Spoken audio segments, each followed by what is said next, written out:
बिस्मिल्लाहिर्रहमानिर्रहीम। दोस्तों, कैसे हैं आप सब लोग? उम्मीद करता हूं कि आप सब खैरियत से होंगे। दोस्तों, हमारा आज का टॉपिक है कि आप सर्टिफाइड कॉपी कोर्ट से या किसी अथॉरिटी से, किसी ऑफिस से किस तरह से हासिल कर सकते हैं। तो आइए चलते हैं वीडियो की तरफ।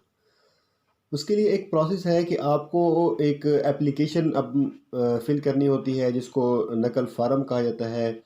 कॉपी के लिए, कॉपी लेने के लिए, सर्टिफाइड कॉपी लेने के लिए आपको वो फॉर्म फिल करना होता है, एप्लीकेशन फिल करनी होती है। एप्लीकेशन फिल करने के बाद आप उसको सबमिट करा देंगे। वो आपको एक टाइम पीरियड बताएंगे कि आपकी एक्सपेक्टेड डिलीवरी, मतलब कि आप कब वापस अपनी सर्टिफाइड कॉपी ले सकते हैं। उसमें आपको वो एक दिन का टाइम दे सकते हैं, 2 दिन का टाइम दे सकते हैं, या मैक्सिमम 1 वीक में आपकी कॉपी डिलीवर आपको कर दी जाएगी। और दोस्तों ये वेरी करता है, मतलब कि मुख्तलिफ़ ऑफ़िस में, मुख्तलिफ़ कोर्ट्स में इसका प्रोसीजर थोड़ा सा डिफरेंट है। प्रोसीजर मतलब कि डिफरेंट इस तरह है कि उनकी एप्लीकेशन का तरीक़ा थोड़ा सा अलग हो सकता है।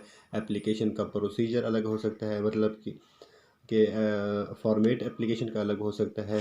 बट सर्टिफाइड लेने का, कापीज़ लेने का प्रोसीजर टोटली एक ही है। आप एप्लीकेशन सबमिट करवाएंगे। एप्लीकेशन सबमिट करवाने के बाद वो आपको एक टाइम पीरियड बताएंगे कब आपने डिलीवरी लेनी है। उसके बाद आप जिस दिन आप वापस लेने जाएंगे, वो आपसे एक मुतलका जो क्लर्क साहब होंगे या ऑफिसर होंगे, वो आपसे उसकी एक फ़ीस होगी, मतलब कि उस पर स्टैम्प्स लगती हैं, जिसको हम उर्दू में टिकटें बोलते हैं, टिकट। वो उस मतलब कि पर पेज के हिसाब से वो आपसे उसकी अमाउंट वसूल करेंगे, जो 50 रुपये हो सकती है, 100 हो सकती है, या व्हाट्सएवर जो भी हो।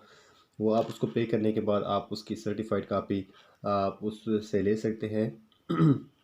उसके बाद जनाब आप उसको कभी भी, कहीं भी, किसी भी जगह पर इस्तेमाल कर सकते हैं, या बग़ैर सबूत अपने पास रख सकते हैं। ये थी आज आपके सर्टिफाइड कॉपीज़ के बारे में एक वीडियो। उम्मीद करता हूँ कि आपने कुछ ना कुछ सीखा होगा। मज़ीद वीडियोज़ के लिए मेरे चैनल को सब्सक्राइब कीजिए, वीडियोज़ को लाइक कीजिए और शेयर कीजिए। मिलते हैं अगली वीडियो में।